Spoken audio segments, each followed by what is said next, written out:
8:09. Hablamos de las cárceles, de la situación carcelaria en nuestro país. Al principio de este gobierno se anunció un plan maestro de infraestructura que busca implementar más de 14.356 plazas nuevas a lo largo del país, en una red carcelaria que funciona con un 40% más de población de lo que originalmente fue diseñado.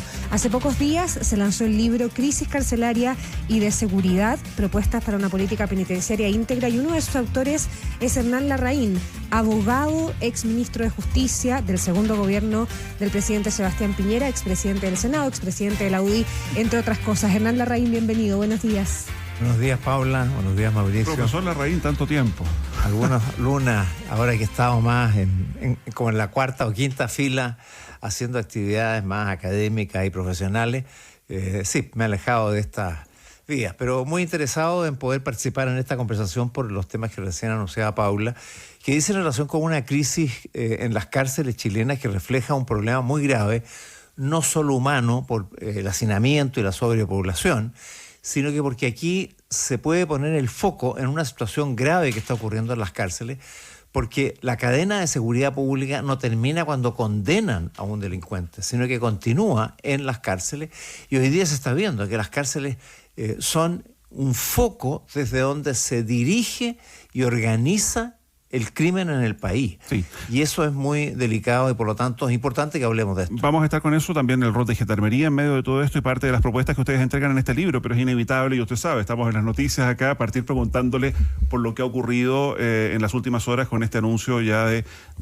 redestinar el rol que tiene Punta Peuco. ¿Cómo lo ve usted? Ya decía Paula, usted fue ministro de Justicia, usted cumplió un rol relevante en la política, en el Senado. ¿Cómo ve este anuncio presidencial y el redestino que se le da a Punta Peuco a partir del próximo año? A ver, yo creo que aquí hay más ruido que nueces, ¿no?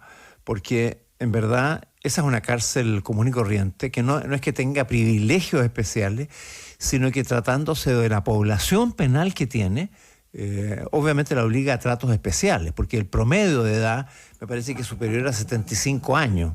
Estamos hablando de 140 personas, todas muy ancianas y con todo tipo de enfermedades crónicas, que obliga a un trato distinto, no a un régimen carcelario diferente. Pero se creó como una cárcel especial, Punta Peuco. No, es una cárcel común y corriente. No es lo que pasa es que el tipo de gente al que se ha asignado por esa característica la hace distinta. Es como Capitán Llaver, por así decirlo. Pero también es una cárcel que tiene un trato distinto, pero para que ustedes me entiendan, en Colina 1 también hay un pabellón que tiene características similares a las de Punta Peuco, porque también ahí hay presos de estas mismas características, personas vinculadas a delitos de lesa humanidad durante el gobierno militar. Yo la verdad es que creo que se está haciendo una tormenta en un vaso de agua. No creo que haya mucho que hacer. Es más, esa es una zona de expansión ideal para Gendarmería que tiene problemas de terreno, pero no se puede aumentar indefinidamente porque no hay agua. Entonces se hicieron los estudios para llevar agua porque habría terreno para construir y no hay más posibilidades de hacerlo por falta de agua. Hay otro terreno que tenía destinado para este sentido el Ministerio de Vivienda o Obras Públicas, no recuerdo cuál, y tampoco se puede utilizar porque no tiene agua. Entonces se está aumentando el número de plazas. Está bien, de hecho ya está superado el número de plazas que tiene Punta Peuco, creo que tiene capacidad para unas 120 personas y están en 140. Entonces, pero estamos hablando de una población de gente muy compleja que exige una atención distinta por sus características. Por ejemplo, en la penitenciaría, en la ex penitenciaría, hay también en los muchos pabellones uno en donde están precisamente las personas con enfermedades terminales y mayores de edad, que también tienen un trato especial, un espacio especial donde puedan ser cuidados porque requieren tratos diferentes. Hernán Larraín, cuando usted dice mucho ruido y pocas nueces en este anuncio en relación a Punta Peuco, ¿es en las dos dimensiones que este anuncio involucra? por decirlo de alguna manera, en lo simbólico, en lo que tiene que ver con el acto de justicia, así lo denomina el presidente Gabriel Boric, y en el otro que tiene que ver con el contexto del que estamos hablando de la crisis carcelaria y el aumento de las plazas?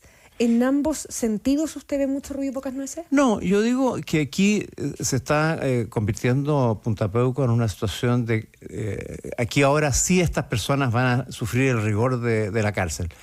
Bueno, lo están sufriendo hace muchos años. Y yo recuerdo haber sido objeto de muchas críticas porque no le dábamos indultos a estas personas. Bueno, los indultos los da el presidente de la República en atención a circunstancias especiales, y cuando se reunían, fueran de Punta Peuco o de otro lugar, se otorgaron indultos durante la segunda administración del presidente Piñera, que me tocó participar. Pero cuando no correspondían, no. Pero es un régimen carcelario, es una cárcel. Y en el contexto global de la crisis carcelaria... No es, perdón, el penal Cordillera. ¿Se recuerdan ustedes que había un tiempo en que en un recinto militar en Peñalolén se habilitó un espacio para que los primeros que fueron condenados por estos tipos de delitos, los enviaran allá y no entraran al régimen penitenciario? Eso es distinto. Eso era sí una situación completamente anómala, se terminó precisamente en Piñera 1, y luego se fortaleció, se circunscribió esto fundamentalmente a Punta Peuco, pero no solo a Punta Peuco, porque presos con estas características hay en Colina 1 y en distintos planteles del país en forma individual, cuando los propios presos han solicitado estar allá porque están más cerca de sus familiares.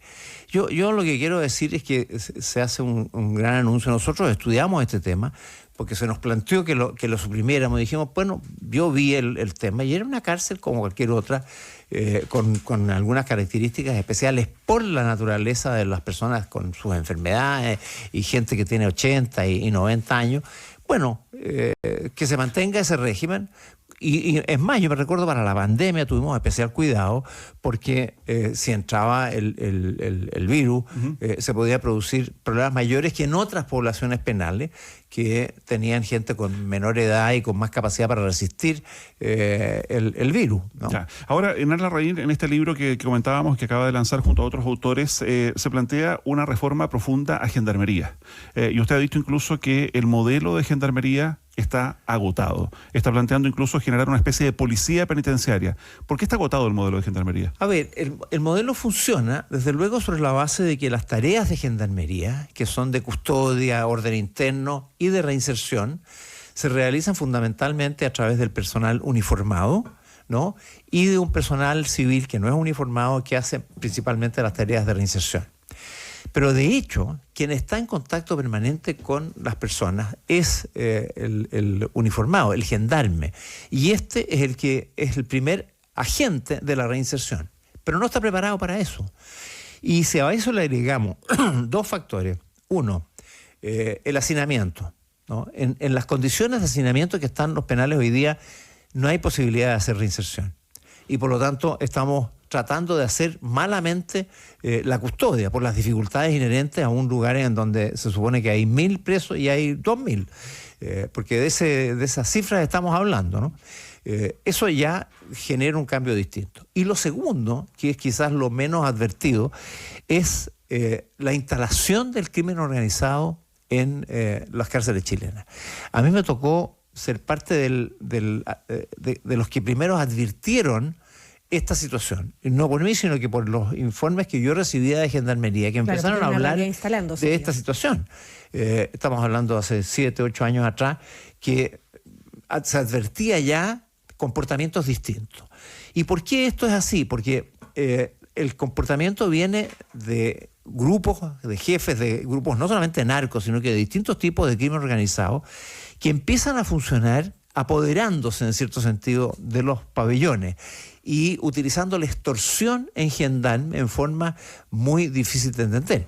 Yo recuerdo que nosotros detectamos un pabellón en que eran cárceles VIP, ¿no? Las puertas de esas cárceles se abrían por dentro. Tenían los presos las llaves de su celda, que estaban llenas de refrigeradores, una vida distinta a la de cualquier preso. Pero eso pasa porque Gendarmería en algún minuto hizo vista gorda, lo autorizó. ¿Está corrupta Gendarmería? Porque hay parte yo diría que la mayoría es gente honesta y leal, pero hay una parte importante y creciente de personas que están siendo objeto de extorsión en Gendarmería. Y no solamente la extensión es económica, sino que también es de sus familias. Ya han habido varios familiares de gendarmes que han sido amenazados o directamente violentados. Entonces, no estamos frente a una imaginación, es una realidad. Y esto no es solo un problema nacional. A nosotros nos llegó un fenómeno que ya estaba ocurriendo en otros lugares del mundo. Todos estos trenes de Aragua y otros grupos de presos organizados existen desde hace décadas en otros lugares. Aquí ya se nos instaló. Entonces, seguir con el mismo modelo de gendarmería parece que habría que ser loco para no darse cuenta que hay que cambiarlo radicalmente. Yeah. Y eso significa dividirlo en lo fundamental, en una policía penitenciaria más estructurada. Hay que pensar que en gendarmería hoy día hay más de 10, 12 asociaciones gremiales, sindicatos, digamos, ¿no? Y eso no es compatible con el funcionamiento policial que debe tener esta organización, y separar lo que es reinserción, porque al final estas personas van a salir libres, y hemos hecho algo para terminar con sus hábitos delictuales cuando tenemos un 50% de ellos que vuelve a reincidir. Ya.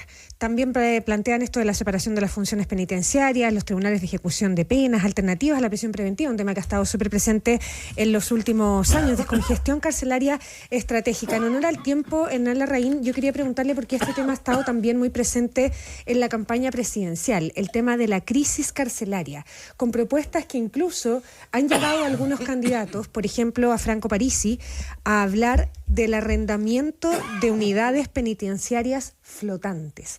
Franco Parisi está proponiendo barcos cárceles con foco en redes de alta peligrosidad, ubicados a 80 millas de tierra firme. Evelyn Matei ha hablado también de cárceles en el desierto. ¿Cómo entran en este diagnóstico que ustedes tienen a propósito del libro propuestas como este, particularmente la de los barcos? La de los barcos, parece que alguien ve una película de Schwarzenegger hace años atrás en que había un barco cárcel, ¿no? Y parece que les entusiasmó esta idea. No, es completamente inviable, ¿no? Además, Franco Parisi plantea que cada rey se le va a cobrar mediante tesorería su estadía en ese barco. Pero sí es imposible planificar un barco que no existe.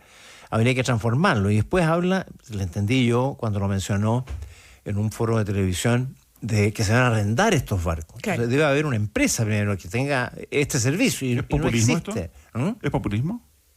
Bueno, yo creo que es cualquier cosa. La verdad es que a estas alturas ya da lo mismo. Es demagogia, es populismo, es invento, es cualquier cosa que parezca como una solución atractiva y distinta.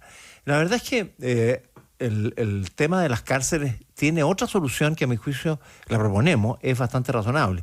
Hoy día nosotros tenemos varias cárceles que podrían constituirse de alta seguridad con pocas modificaciones. Bueno, el gobierno que comprometió una cárcel de alta seguridad en cada una de las regiones, digamos, en el marco de este plan. Bueno, a ver, nosotros cuando advertimos este problema, desarrollamos un plan de celdas de alta seguridad.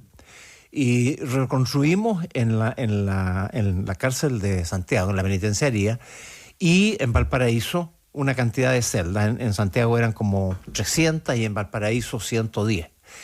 Las de Valparaíso las alcanzamos a terminar en nuestro periodo. Las de Santiago no alcanzamos por problemas de construcción y se inauguraron en la actual administración. Y en todas las cárceles diseñamos espacios de 20, 30, 15, según las cárceles. Okay. Bueno, lo que estamos planteando nosotros es que podríamos tener alguna de las cárceles, por ejemplo, Rancagua. La cárcel de Rancagua es una cárcel muy bien construida, muy sólida. Construir una cárcel de alta seguridad es elevado en su presupuesto y demoroso en el tiempo de construcción. O sea, hay que convertirlas. Es mucho más fácil convertir estas cárceles y generar otros espacios, porque nosotros tenemos que segmentar no solamente los recintos, sino que al interior de los recintos a los presos. Perfecto. No juntar presos de alta peligrosidad con de baja peligrosidad. Los que recién entran a la cárcel, los primerizos, deseablemente no hay que contagiarlos, porque si no lo que hacen es entrar a la escuela del crimen. Y lo que queremos es evitarlo. Por lo tanto, el diseño nosotros tenemos pensado que hayan, por así decirlo, 3 tipos de cárceles. Uno, las de alta seguridad, otras los recintos normales y otras que corresponden a los actuales centros de educación y trabajo, que son semiabiertos, en donde cuesta mucho llegar a los internos, pero ahí tienen espacios de reinserción, de rehabilitación y preparación para el egreso. Comprometer cárceles en el desierto es también populismo cuando hoy día en Chile hay una serie de penales que están catalogadas como instalaciones en el desierto, Arica, Alto Hospicio, Antofagasta. Sí, hay, y se está construyendo en Copiapó una cárcel. No es novedad lo que plantea Evelyn Matei en esa lógica, entonces. Arenales se está construyendo en el desierto. Me imagino que ella se debe haber referido a la cárcel que se está haciendo en Copiapó, y que está construida en medio de la cárcel, claro. ¿No? En medio del desierto. Ajá. Porque se pensó ahí una cárcel única para toda la región. De hecho, no recuerdo las cifras exactas, pero por decirte, si son 1.500 los presos que hay en la región, esa cárcel está habilitada para 2.500. O sea, se van a terminar todas las cárceles y se van a concentrar en esa. Y está en pleno desierto, pero está en un lugar equidistante de los grandes centros urbanos, porque ese es el otro tema. Es parte de la reinserción y de la recuperación de los internos el que tengan acceso a la familia. Esto está establecido en la literatura y es como un derecho internacional, que las familias puedan ver a los internos, pero también que ellos puedan recibirlas, porque de alguna manera uno tiene que pensar que estas personas continúan siendo personas. No porque entran a la cárcel dejaron de ser personas, dejaron de tener dignidad. No, hay que cumplir su castigo y con dureza según el caso, pero lo que hay que pensar es también cómo sigue después. El puente para el postpenitenciario, que es algo que nadie lo considera, es precisamente la familia, el primer puente. Después el trabajo, ¿no? Para que las personas puedan volver a ser útiles, a sentirse útiles y no caer en las redes del crimen. Entonces, ese sentido de cercanía, de proximidad, tiene que estar presente en la definición geográfica de las cárceles. Estamos en ADN conversando con Hernán Larraín, hoy profesor en la Universidad Católica, a partir de este libro que ha publicado junto a otros autores sobre una serie de propuestas en materia carcelaria, penitenciaria, pero no puedo evitar, sobre todo porque nos quedan poquitos minutos de entrevista, de preguntarle en su condición de ex senador, 24 años en el Senado, presidente de la Cámara Alta, presidente de la UDI, ¿cómo está observando la campaña presidencial? Y particularmente, ¿qué pasa con la candidata de la UDI, con Evelyn Matei? ¿Por qué cree usted, desde su experiencia, le ha costado tanto? Mira, Mauricio, yo la verdad es que decidí marginarme de la actividad política. No me parece que uno pueda estar en la actividad académica. Yo desarrollo otras actividades también. Estoy en la Fundación Jaime Guzmán. Tengo alguna actividad profesional como árbitro. Eso, no estoy en el debate contingente y no me pronuncio. Ayudo, apoyo, hago todo lo que... ¿Acompaña candidatos? No, sí, fui la verdad al Maule a ver a mi gente, donde yo fui senador tanto tiempo. Me invitaron y estuve en algunas reuniones y con alguna gente para poder orientarlos en lo que yo pensaba. Y yo efectivamente tengo a Evelyn Matei como mi candidata y he hecho lo que dentro de mi espacio puedo hacer para ella. Ahora, ha sido una cosa bastante sorprendente la evolución de la campaña, porque ella estaba muy bien posicionada hace no mucho tiempo atrás, y al partir la campaña se produjeron baches tanto en su campaña como en el desarrollo político, que generaron otras alternativas que se han ido instalando. Primero fue la de Kast, que se instaló con mucha solidez, y luego ha aparecido Kaiser en las últimas semanas. Sin embargo, yo tengo una impresión de que esto no está resuelto, al contrario. Creo que hay un porcentaje que se estima del orden del 40% de los votantes de voto obligado, es decir, voto que no opina, y que no opina porque cuando le hacen una encuesta tampoco quiere opinar. No es de los que no saben opina, sino que es de los que no entra a ser encuestado y por lo tanto está fuera de las mediciones. Ese votante obligado es una incógnita.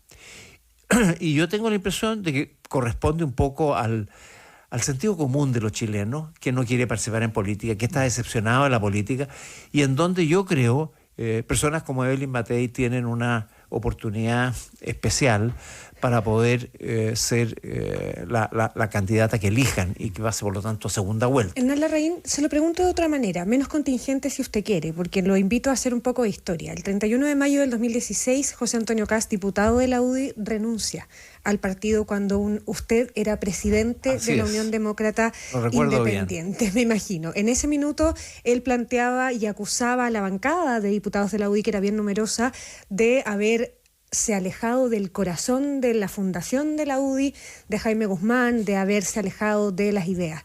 Todos estos años después, ¿usted se habría imaginado las implicancias que tendría José Antonio Kast hoy día reconfigurando para muchos el sector, reconfigurando la derecha?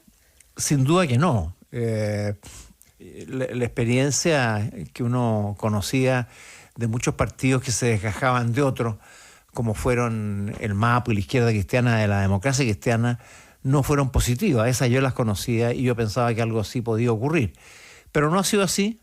Ha sido más bien la historia de la democracia cristiana cuando se sale del Partido Conservador, que logró finalmente ser un partido bastante significativo, más que el Partido Conservador. Pero aquí la historia, como la historia no se repite, sino que se parece a lo que ocurrió anteriormente, ha logrado abrir un espacio distinto al de ¿Reconfiguró la la UDI. derecha Kast con su irrupción?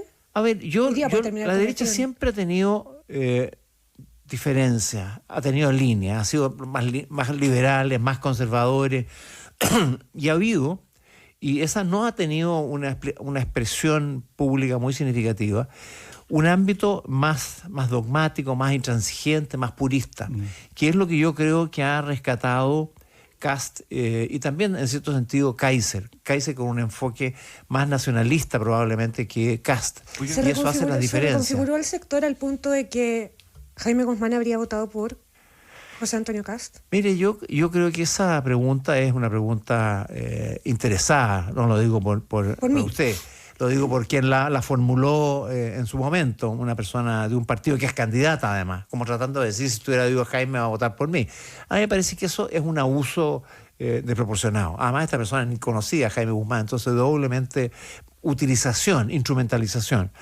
No, Jaime, mucha gente lo veía y lo recuerda como una persona muy clara, muy dura, muy jugada, con buena retórica, con buen uso de la palabra. Pero se olvidan que era una persona no solamente fundada en principios, sino que extraordinariamente flexible y con un sentido político muy grande, porque aquí no se estaba haciendo academia, ni tampoco expresión de un movimiento religioso, era política. Y en ese sentido es donde yo veo las diferencias que se han producido, porque el surgimiento de estos partidos, como republicanos y otros, tienen un énfasis muy integrista, muy con mis principios no transo. Y yo lo viví en el segundo proceso constitucional, yo formaba parte de la comisión experta, sí, que se perdió por esta dureza e intransigencia, que es la que yo encuentro inconveniente para gobernar. Y no logramos aprobar un proyecto que fuera de común acuerdo y fue rechazado. O sea, para dejarlo más claro, ¿usted considera que el movimiento republicano es intransigente? ¿Es integrista? Yo creo que han manifestado en actuaciones un integrismo muy significativo y es lo que, a mi juicio, hace que los estilos de hacer política, más que las ideas, hacen que los partidos sean distintos y ha revalorizado al mismo sentido de la UDI, por mucho que hoy día no esté con la fuerza que tuvo en algún minuto, me parece que sigue siendo un partido con una opción de principios claros y de una actividad política con un sentido realista, más un agregado que es el que no tiene republicano, y en esa lógica, que es el compromiso con el mundo social. Y en esa lógica, este UDI popular no es una frase, es un compromiso real. Cuando yo estuve ahora en el Maule, no fui a visitar a los grandes agricultores ni a las empresas agrícolas. Estuve con la gente de mis talleres, con la gente de la calle, con grupos de jóvenes, gente sencilla de la comunidad. Esa ha sido la versión de la UDI que yo creo ni republicanos ni libertarios han logrado captar. Por lo tanto, son partidos que tienen caminos distintos. En esa lógica, usted lo conoció bien, hizo clases con él, se incorporó a la UDI después de su asesinato. ¿Por quién votaría hoy día Jaime Guzmán? Yo no voy a contestar esa pregunta, me parece instrumentalizarlo como reclamo de otros que lo instrumentalicen. En esa misma Pero silla. yo sí quiero decir que la UDI es la obra política de Jaime Guzmán. Entonces, probablemente la evolución con Jaime de la UDI habría sido difícil de proyectar. Por lo tanto, es una hipótesis que no quiero yo abusar. Lo que sí hago, porque estoy de presidente de la Fundación Jaime Guzmán, es trabajar en la elaboración de sus pensamientos y proyectar al final los principios de una sociedad libre, que es lo que él representaba hoy día, y seguir difundiéndolos y desarrollando actividades en formaciones de juventudes, en elaboración de pensamiento, en asesoría legislativa, que yo creo que contribuye a mantener un ideario potente, actualizado, más que utilizarlo para algún pingüe beneficio electoral. Hernán Larraín, abogado, exministro de Justicia del segundo gobierno de Sebastián Piñera, expresidente de la UDI, expresidente del Senado. Muchísimas gracias por venir. Actual profesor de la Universidad Católica. Eso, actual profesor de la Universidad Católica, presidente de la Fundación Jaime Guzmán también. Gracias por venir. Muchas gracias a ustedes por la conversación.